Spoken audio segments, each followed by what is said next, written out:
कौन नाहे जानेला बाबा भीमराव।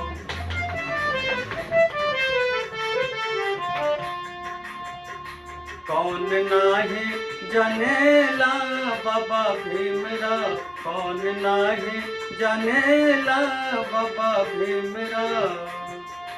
काहे बोलला तू ऐसन बतिया रे, तोहर मुहबा में का लिख पोत दे हब, तू तैसन बोलेला छोड़ दे हबा, तू तैसन बोलेला छोड़ दे हबा।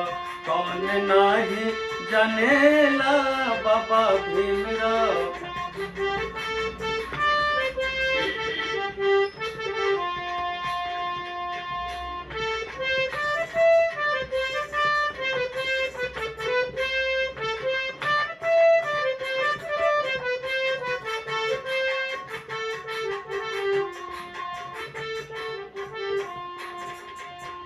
देश विदेश जाने सूरज और चांद जाने, लिखा संविधान उनका सारा जहान माने। देश विदेश जाने सूरज और चांद जाने, लिखा संविधान उनका सारा जहान माने।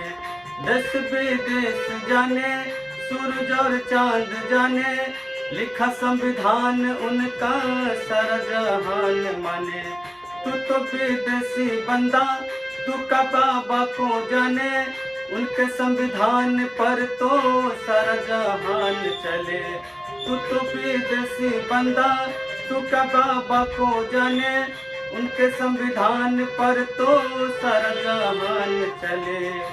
जाति पाति को तोरे और नैया को जोरे, तोर चलनिया पर सब बिगड़ जाई रे। तू तो भाईचारा के तोड़ दी हवा, तू तो भाईचारा के तोड़ दी हवा।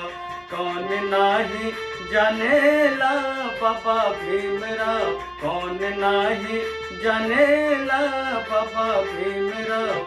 काहे बोलला तू ऐसन बतिया रे, तोहर मुहबा में का लिख पोत दे हम, तू तैसन बोलेला छोड़ दे हवा, तू तैसन बोलेला छोड़ दे हवा, तू तैसन बोलेला छोड़ दे हवा।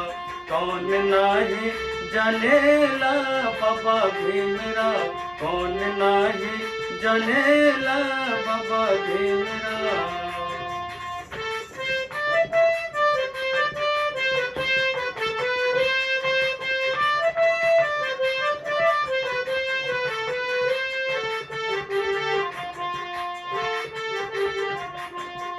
कौन नाही जानेला बाबा भीमराव, कौन नाही जानेला बाबा भीमराव। काहे बोलला तू ऐसन बतिया रे, तोहर मुहबा में का लिख पोत दे हम, तू तैसन बोलेला छोड़ दे हवा, तू तैसन बोलेला छोड़ दे हवा, तू तैसन बोलेला छोड़ दे हवा। कौन नाही जानेला बाबा भीमराव, कौन नाही जानेला बाबा भीमराव, कौन नाही जानेला बाबा भीमराव।